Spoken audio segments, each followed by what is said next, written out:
할렐루야. 임은미 선교사이고요. 아프리카에 간 지 한 19년 된 것 같습니다. 근데 아프리카에는 이렇게 앞에서 설교자가 설교를 하기 전에 무엇라고 인사하냐면 강대상 인사가 되겠죠. God is good. 그럽니다. 하나님이 좋으시다. 그럼 이제 모든 성도님들이 all the time. 항상 그러하시다. 그래요. 그럼 또 이제 성도님들이 God is good. 그럼 또 설교자가 all the time. 우리가 아프리카가 아니지만 아프리카 선교사를 강사로 데려왔기 때문에 여러분에게 제가 God is good. 그럼 여러분이 all the time. 알았죠? God is good. all the time? 영어 아주 잘하시네요. excellent. 그 pronunciation 아주 좋아요. 하나님이 선하시다는 거죠. 하나님은 항상 선하시다. 저는 예수님 믿는 사람들이 하나님이 선하다는 이 고백, 어떠한 상황에서도 잊지 않는다면 신앙생활 잘 한다고 저는 생각을 합니다. 어떠한 상황에서도 God is good. 저한테는 그 애가 9명입니다. 이럴 때는 여러분께서 놀라는 겁니다. 알았습니다. 알았죠? 다시. 제가 애가 9입니다. 아주 좋아요. 아주 좋아요.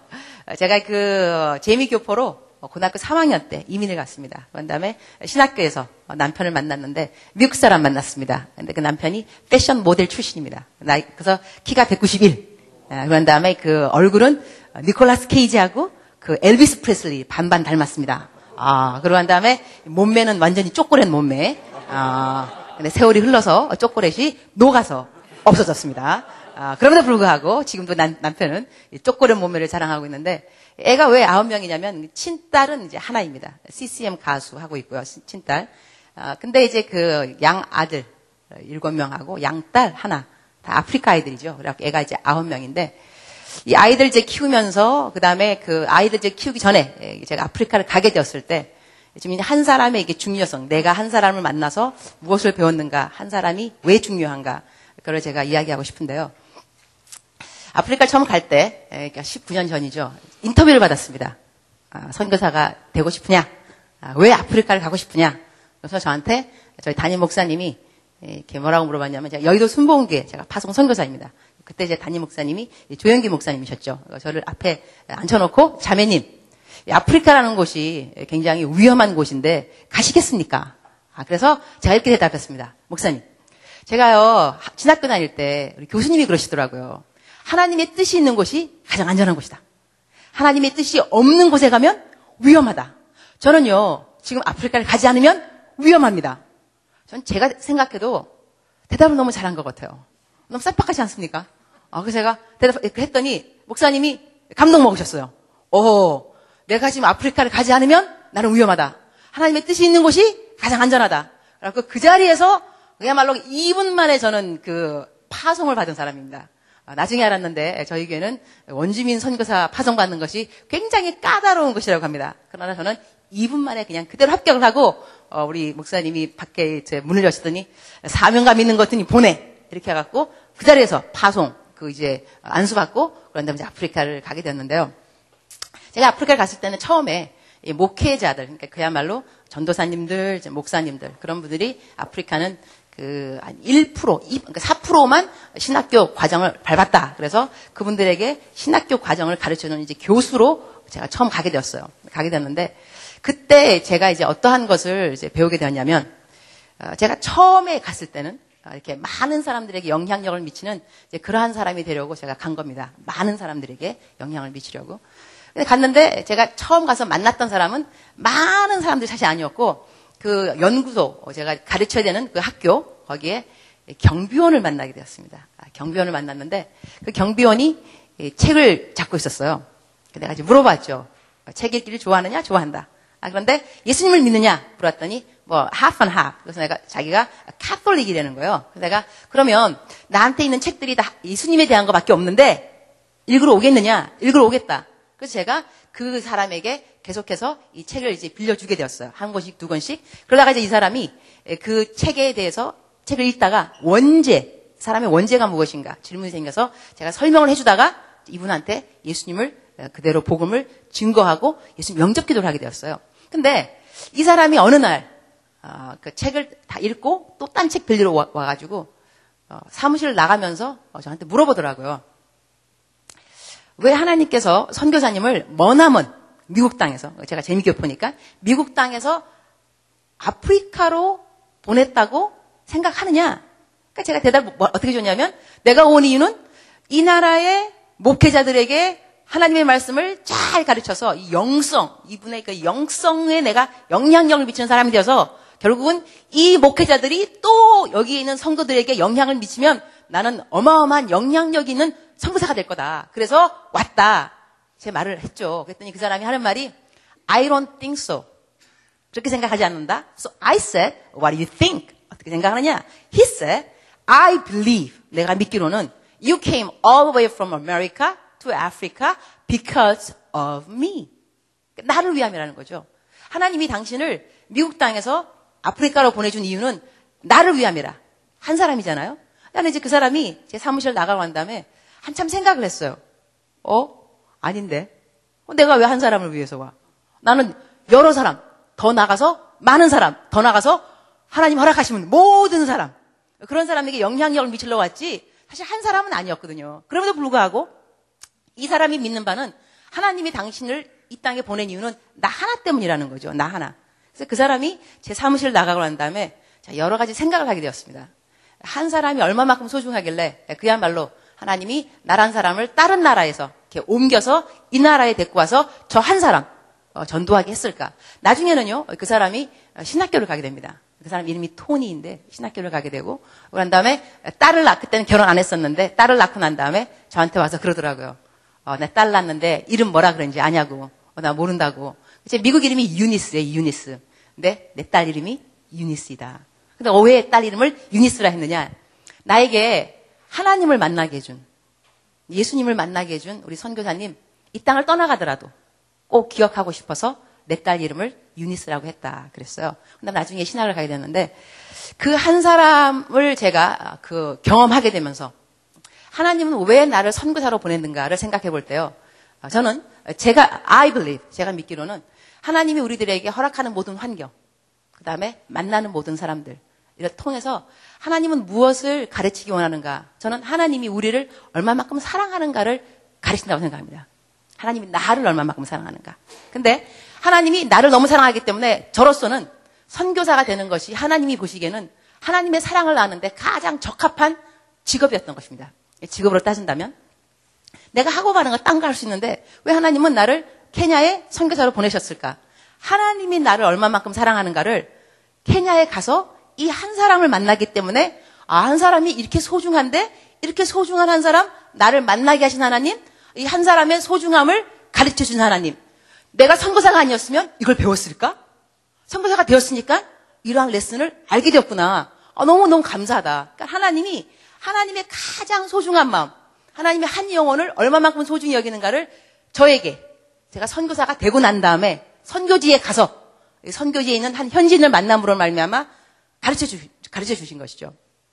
그때 이제 한 사람에 대해서 제가 감동 가지고 그럼 내가 앞으로 어떻게 살아갈 것인가? 한 사람 한 사람을 하나님이 이렇게 소중히 여긴다면 이 소중히 여기는 한 사람에 대한 레슨, 이 깨우침이 나에게 있다 한다면 하나님이 이것을 나에게 왜 가르쳐 주시는 것인가? 이유가 있지 않겠어요? 한 사람이 소중한데 그래서 어쩌라고? 이 한 사람이 소중한 걸 네가 배웠는데 어쩌라고? 이렇게 한 사람이 소중하다면 나만 소중할까요? 그렇지 않은 것 같습니다. 하나님이 이렇게 소중히 여기는 그 사람이 나의 인생에도 오셔서 주님이 내 구세주가 되었다면 내가 이제 예수님을 내 안에 구세주로 모시고 살아갈 때 다른 사람을 대할 때, 다른 한 사람 대할 때 나는 어떠한 한 사람이 되어야 할까? 그러니까 성경을 보게 되니까요. 한 사람의 중요성이 여러 군데 조금 디프런 캐테고리로 나눈 것 같아요. 한 영혼이 소중하다 말씀하시면 그 다음에 또 어떤 말이냐면 너희가 여기 내 형제 중에 지극히 작은 자 하나에게 한 것이 곧 내게 한 것이라. 또 한 사람이 나오잖아요. 그러니까는 내가 한 사람으로서 중요함을 받아서 하나님이 나를 구원해 주었다면 내가 이렇게 소중한 구원을 누리고 살아간다 한다면 내 옆에 사람을 대할 때는 어떻게 대해야 되는 것인가? 왜 우리가 나만 소중하다고 그냥 배우는 것인가? 하나님이 나를 위하여서 예수님의 십자가에 돌아가셨다고 그만큼 당신은 소중합니다. 이렇게 배우지만 이렇게 내가 소중하다 한다면 내 옆에 사람은 소중하지 않겠어요? 옆에 사람을 소중히 여기라고 나의 소중함을 가르쳐 주시는 것이지 이렇게 너가 소중하니까 남들은 너를 떠받쳐야 돼. 너 자존감 강해야 돼. 너 자신감 있어야 돼. 남들이 다 너를 사랑해줘야 돼. 왜냐면 너는 중요하니까. 너 하나만 이 땅에 존재해도 예수님은 오셨을 거야. 그만큼 너가 소중해. 이렇게 내가 소중하면요. 내 옆에 사람도 소중한 것이죠. 이 사람에게 내가 어떠한 사람으로 살아야 하는가까지도 우리가 연결시켜서 생각해 보아야 되지 않을까. 나만 소중한 것이 아니라 하나님이 나 소중히 여겼다는 것을 내가 알았다 한다면 내 옆에 지극히 작은 자 하나에게 한 것이 곧 예수님께 한 것이라. 제가 그 아프리카에 있으면서 이제 애를 이제 9명 키웠다 그랬잖아요. 9명 이제 키우면서도 하나님이 왜 나에게 이 9명을 키울 수 있도록 허락하셨을까? 왜 이 환경이 나에게 주어졌을까? 저는 뭘 깨달았느냐면 이 친자식하고 양딸, 특별히 이제 양아들보다도요, 친딸하고 양딸이 하나니까 둘을 같이 키우는 거는 참 어렵더라고요. 저는 신데렐라 보면 계모 나오잖아요. 계모, 그죠? 좋아요, 싫어요. 좀 나빠요, 그 여자, 그죠? 나도 보면서, 계모, 이러면 돼, 계모야, 계모. 근데요, 제가 양딸 키워보니까 계모의 마음 이해가 갑니다. 동병상련을 느낍니다. 계모가 이래서 계모구나. 친딸하고 양딸하고 똑같이 사랑한다는 것은 쉽지 않습니다. 쉽지 않은데, 제가 그것 때문에 무엇을 배웠느냐? 하나님이 얼마만큼 우리를 사랑하느냐? 친자식하고 똑같이? 우리는 양자, 양녀입니다. 성경 말씀, adopt, 입양되었다 그랬거든요. 그럼 하나님이 우리를 입양한 사람처럼 양자, 양녀. 근데 친자식은 누구냐면 예수님입니다. 예수님하고 똑같이 우리 사랑했느냐? 아닙니다. 친자식을 죽이기까지. 놀라운 일입니다. 제가 키워보니까 알겠더라니까요. 양딸하고 친딸하고 똑같이 사랑이 가지 않습니다. 그럼에도 불구하고 예수님은 친자식이었는데 하나님께서 친자식을 죽이기까지 우리를 사랑했다는 것이죠. 그러니까 저에게 이렇게 허락된 거, 아이들을 키우면서 나는 무엇을 배웠느냐? 하나님께서 얼마만큼 우리를 사랑하는가를 제가 배웠다는 것이죠. 그러면 이러한 하나님이 나 사랑하실 때 친자식을 죽이기까지 adopt, 입양된 나를 사랑하셨다면 이 사랑이 실로 놀랍다. 이런 사랑을 가지고 내가 이제 매일을 살아간다. 매일같이. 그러면 하나님께 이 사랑에 대한 보답, 이 고마움에 대한 열매, 이것은 무엇으로 맺어져야 될 것인가? 이것은 이웃사랑으로 이어져야 된다고 생각합니다. 이웃사랑으로. 그래서 제가 이제 그 선교사 하면서 선교사들이 하는 일이 뭐냐면 보통은 다 베풀어 주는 일입니다. 물론 성경 말씀을 가르쳐 주기도 하지만 성경 말씀과 함께 계속해서 뭘 주는 자리가 우리 선교사들의 자리입니다. 그러니까 새벽기도 끝나면은요, 어떨 때는 성도님이 내려오셔서 이렇게 말해요. 선교사님, 나 배가 이렇게 불러서 해산 내일 모레 해야 되는데 병원 갈 돈이 없습니다. 어떻게 돈을 안 줄 수가 있겠죠? 그죠? 그 다음에 또 오늘 꼬마가 내려와요. 선교사님, 저희 아빠가 아프세요. 제가 등록금 내야 되는데 돈이 없는데 제가 기도를 했어요. 기도했더니 하나님이 선교사님한테 가면 돈을 준다고 그러세요. 그래서 제가 설교할 때 그렇게 설교 안 했겠어요? 여러분, 기도하시면 하나님이 이 기도를 응답하십니다. 설교했을 거라고요, 분명히. 이해가 와서 선교사님 기도를 했는데 선교사님 만나면 학비를 준다고 하나님이 말씀하세요. 안 줄 수 없겠죠. 이렇게 해서 뭘 달라고 오는 사람들이 계속 줄을 서고요. 그 다음에 저희 집에 그 채소 이런 거 사놓죠. 저희 집에 일하는 사람이 있습니다. 아프리카 인건비 싸고 그래갖고 이제 일하는 사람 집에 있고, 그런데 그 일하는 분이 제가 이제 시장을 봐오는 게 저 일 중에 하나입니다. 애들이 많고 그러니까 채소가 없어요. 그래서 제가 이름이 나요미인데, 나요미, 왜 집에 채소가 없지? 내가 사놓은 지 얼마 안 됐는데. 그러니까 나요미가 어떻게 말하냐면, 선교사님, 내가 주인인 그대를 닮아서 사람들이 뭘 물어보면 노라고 못하잖아요. 그 다 달라 그럴 때마다 줬죠. 그래서 없어요. 이렇게 말하는 사람을 누가 혼을 낼 수 있겠습니까? 나를 닮았다는데.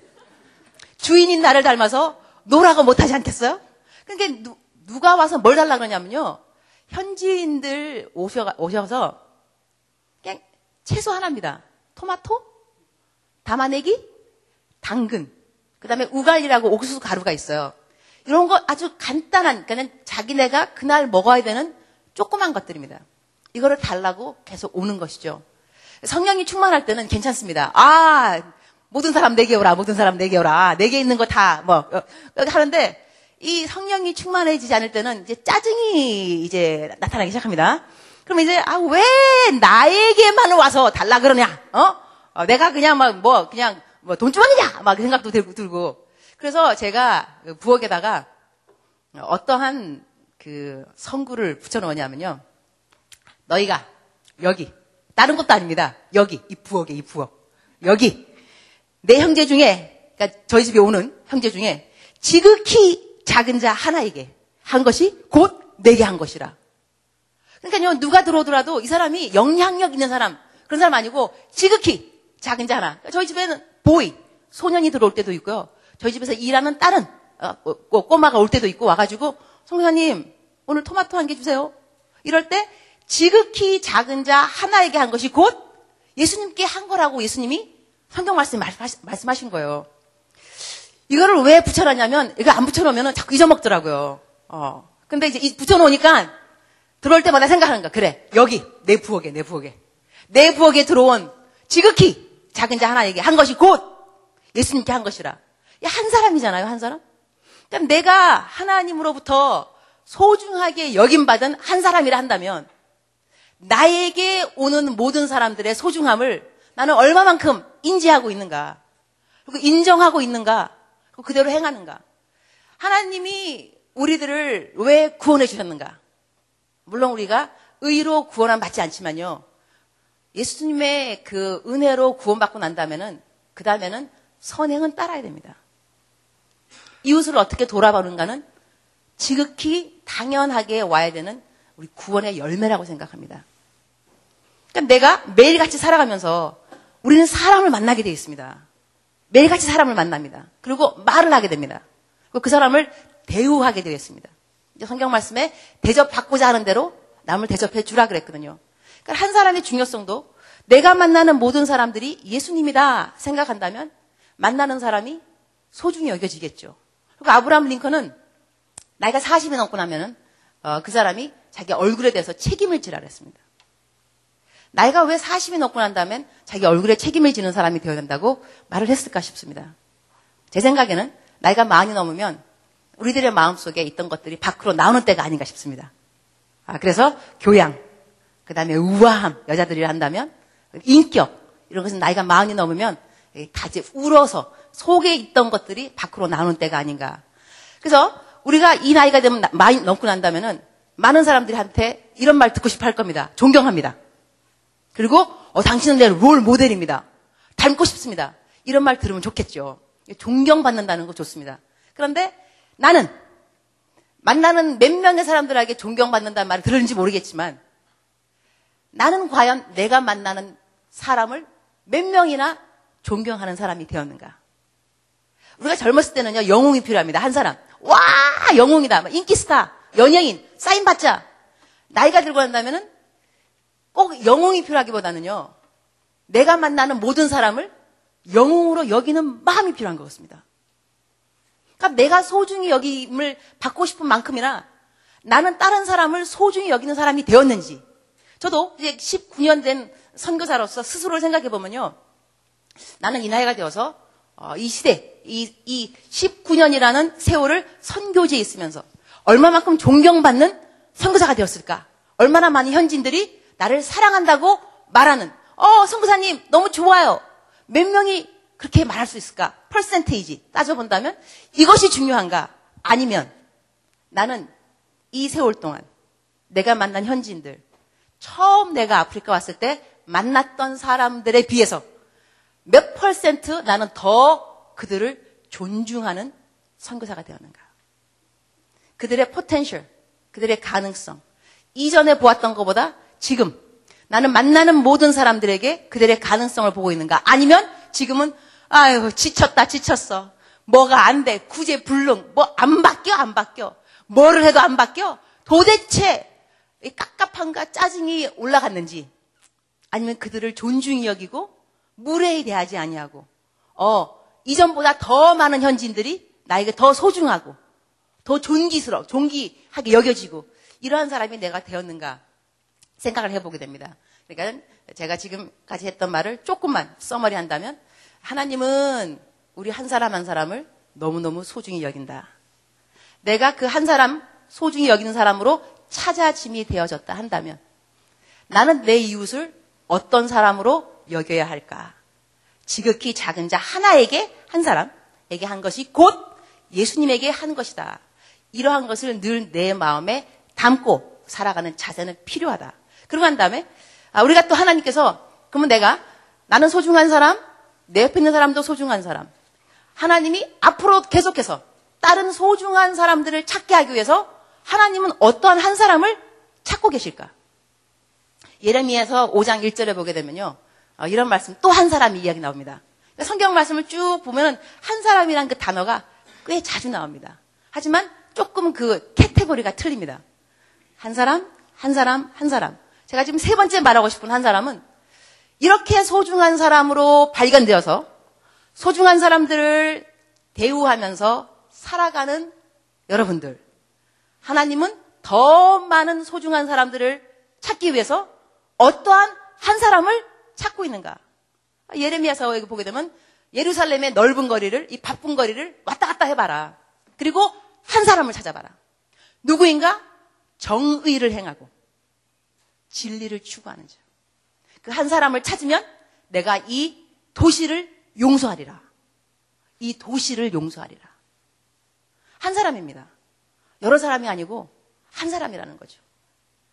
어떤 사람? 정의를 행하는 사람. 그리고 진리를 추구하는 자. 저는 정의를 행하는 것이요. 그냥 어마어마한 일이 아니라고 생각합니다. 정의는 간단하게 생각해서 일반 상식이 아닌가 합니다. 올바른 정자 아니겠어요? 옳을 의자, 정의. 내가 예수님 믿으면서 공중도덕만 잘 지켜도 저는 정의로운 사람이라고 생각합니다. 빨간 신호등에서 설 줄 아는 사람. 아주 간단한 겁니다. 빨간 신호등에서 설 줄 알고. 그런 다음에 진리를 추구하는 사람. 진리가 뭐겠어요? 성경 읽는 거예요. 기도하는 것이고. 너무 간단하잖아요. 우리들의 삶에 하나님이 그 요구하시는 진리, 순종은 어려운 것이 아니라고 생각합니다. 우리가 지킬 수 있는 것들이죠. 그러니 우리가 첫 번째는 우리가 만나는 모든 사람들을 소중히 여길 것이며 소중히 여기는 사람들에게 예수님 대하듯이 잘 대할 것이며 그다음에 그러한 사람이 더 효과적으로 능력 있는 그리스도인이 되기 위해서는 하나님이 찾으시는 정의를 잘 행하고 그리고 진리를 추구하는 사람 되기를 축원합니다. 감사합니다.